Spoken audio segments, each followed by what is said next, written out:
అది ఇద్దరిది, ఇద్దరం వాడుకోవాలి అనే మాటలు కనపడట్లేదు. ఇక పాలమూరు రంగారెడ్డి జిల్లా ప్రాజెక్టును మొత్తం అనుమతులు ఆపితే ఇప్పుడు ఉన్న చెరువులు, కట్టిన కట్టలు, రిజర్వాయర్లు, కాలువలు, మోటార్లు గట్లే ఉంటాయి. వాళ్ళ అనుమతులు ఇవ్వకపోతే కింద కాలువలు, చేనులకు కాలువలు దొరకడానికి అవకాశం లేదు. ఎందుకంటే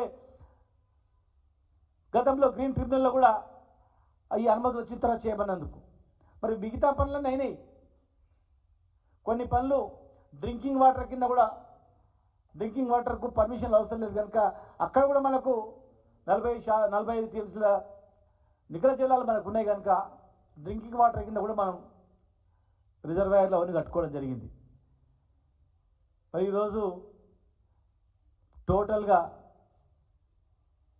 పాలమూరు రంగారెడ్డి జిల్లా ప్రాజెక్టు ఎండబెట్టడానికి, మళ్ళా కరువు కాటకాల్లో పాలమూరును వేయడానికి ఇలా ఈ వాపస్ రావడం అనేది మరి బాధ కలిగిస్తూ ఉంది. ఈరోజు ప్రభుత్వం, ఈనాటి ప్రభుత్వం గతంలో కూడా మీరు మాట ఇచ్చిండ్రు, జిల్లాకు వచ్చి మంత్రులందరూ కూడా సమీక్షించిండ్రు. ఇరిగేషన్ మంత్రి గారు కూడా తిరిగిండ్రు. ముఖ్యమంత్రి గారు కూడా మాట్లాడిండు, తొందరలో నేను కంప్లీట్ చేస్తా అని. మరి ఇక్కడ అనుమతులకు అడ్డం వస్తే, ఇవన్నీ నీళ్ళు అని చెప్పి ఇవన్నీ అడ్డం వస్తే మరి ఎప్పుడు అవుతాయి? పర్మిషన్ లేకుండా ఏం చేయగలుగుతారు? పక్క రాష్ట్ర ప్రభుత్వంతో మాట్లాడి ఒప్పిస్తారా? వారు ఇచ్చినటువంటి వాదనలను వెనక్కి తీసుకుంటారా? వెనక్కి తీసుకోవడంలో ప్రయత్నం చేస్తారా? లేదంటే ప్రధానమంత్రిని కలిసి, మీరు మొన్న కలిసిండ్రు చాలామంది మంత్రులను, పర్యావరణ మంత్రిత్వ శాఖను,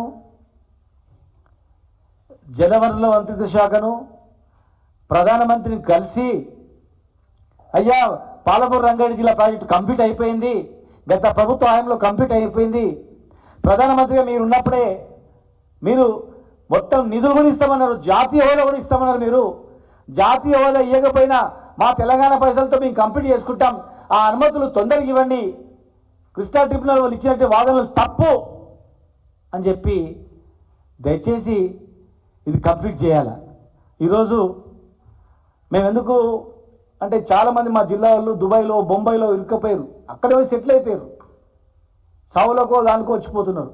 ఇప్పుడిప్పుడే పాలమూరు పచ్చబడుతుంటే కొంతమంది వాపసు వస్తున్నారు, బాగుపడతాం కదా అని చెప్పి.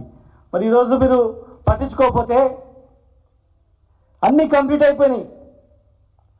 ఆసియాలోనే అతిపెద్ద సర్జిఫుల్ తెలంగాణ ఈ పాలమూరు రంగారెడ్డి జిల్లా ప్రాజెక్ట్, ఇది ఆసియాలోనే ఇంత పెద్దది. మొత్తం మహబూబ్నగర్, రంగారెడ్డి, నల్గొండ జిల్లాలకు కూడా మొత్తం వచ్చేటువంటిది. ఇలా మొత్తం మేము ఒక లక్ష్మీదేవిపల్లి తప్ప టోటల్గా కంప్లీట్గా అన్ని రిజర్వాయర్లు అయిపోయినాయి.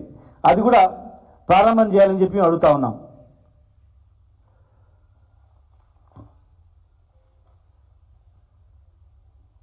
$12.30 ఎకరాలకు నీళ్ళు అందించేటువంటి ఈ ప్రాజెక్ట్ ఇది. టోటల్గా అన్ని కంప్లీట్ అయిపోయినాయి. 145 మెగావాట్ల సామర్థ్యం గల బాహుబలి మోటార్లు కూడా దీనికి ఉపయోగించుకోవడం జరిగింది. టోటల్గా ఇప్పటి వరకు 35,200 కోట్ల నుంచి దాదాపు 58.86 crores వరకు దీని అంచనాలు పెంచుకొని మేజర్ షేర్ కంప్లీట్ చేసుకొని మరి నామమాత్రంగా మిగిలి ఉంది. 85% కంప్లీట్ అయిందని చెప్పి అధికారులే ఇవ్వడం జరిగింది.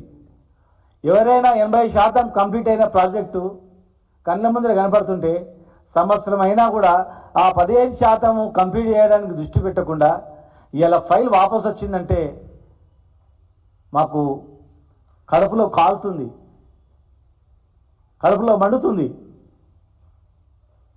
మా రైతులకు మళ్ళీ కష్టాలు వచ్చినాయి కదా.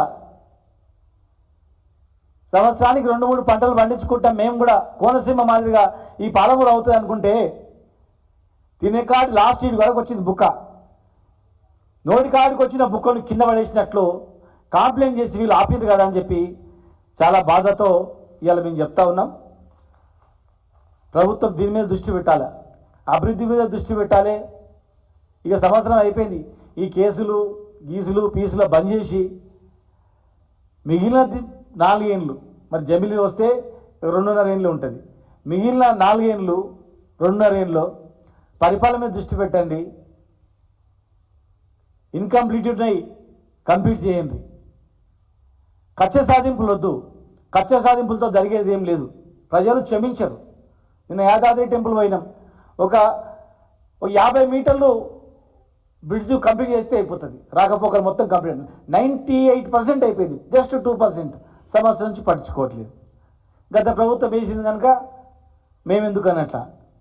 ఇది తిండి పెట్టే ప్రాజెక్టు, అన్నం పెట్టే ప్రాజెక్ట్, ఇది లక్షలాది మంది బతుకుదెరిచ్చే ప్రాజెక్ట్, ఇది తెలంగాణకు అన్నం పెట్టే ప్రాజెక్ట్, ఇది తెలంగాణకు అన్నం పెట్టే ప్రాజెక్టు ఇలా గంగలో కలుపుతామని చెప్పి వాళ్ళు కింద పడేస్తామని చెప్పి కష్టపడితే మీరు దాని గురించి పట్టించుకోకుండా ఉంటే కాదు.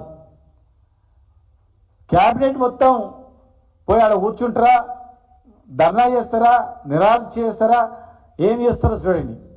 లేదు అఖిలపక్షం మీటింగ్ పిలుచుకొని అందరం తీసుకుపోతారా వచ్చేవాళ్ళని చూడండి. మేము చెప్పిన దానిలో ఏమైనా అబద్ధం ఉందా? ప్రధానమంత్రి గారు మహబూబ్నగర్లో మాట ఇచ్చిండ్రా లేదా? జాతీయ హోదా కలిగిస్తామని చెప్పిండ్రా లేదా? సంవత్సరంలో కంప్లీట్ చేస్తామని చెప్పిండ్రా లేదా? మరి ఈరోజు ఎందుకు దాని మీద నోరు మెదపట్లేదు? సంవత్సరం తర్వాత ఈరోజు ఫైల్ వాపసు వచ్చిందంటే పాలమూరు ప్రజలు గుండె వలుగుతారు. ఇది ఫ్యూచర్లో అయ్యే పరిస్థితి కనిపిస్తలేదు, ఆపుతున్నారు, ప్రభుత్వం పట్టించుకుంటలేదంటే. ఇన్ని రిజర్వాయర్లు నాట్లాపూర్, ఏదుల, వట్టెం, కరివెన, ఉదండాపూర్ టోటల్గా 64 కిలోమీటర్ల పొడవున ఎన్నో ఆయకట్టలు వచ్చినాయి. 63.34 టీఎంసీల రిజర్వాయర్లు, ఒక 2.5 రిజర్వాయర్ 2.5 టీఎంసీ లక్ష్మీదేవిపల్లి వదులుకుంటే మిగతా మొత్తం అంటే దాదాపు 61 టీఎంసీ కంప్లీట్ అయినాయి రిజర్వాయర్లతో పాటుగా. 12,30,000 ఎకరాలకు నీళ్ళు అందించేటువంటి గొప్ప పెద్ద ప్రాజెక్ట్ ఇది.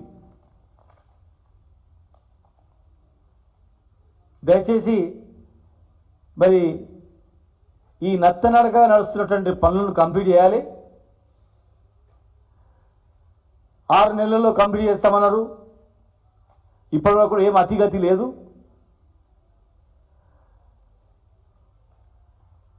ఆంధ్రప్రదేశ్ వాదిస్తున్నటువంటి మితండ వాదనది. త్వరలోనే మరి ప్రధానమంత్రిని కలిసి అనుమతి తీసుకొని రావాలి. లేదా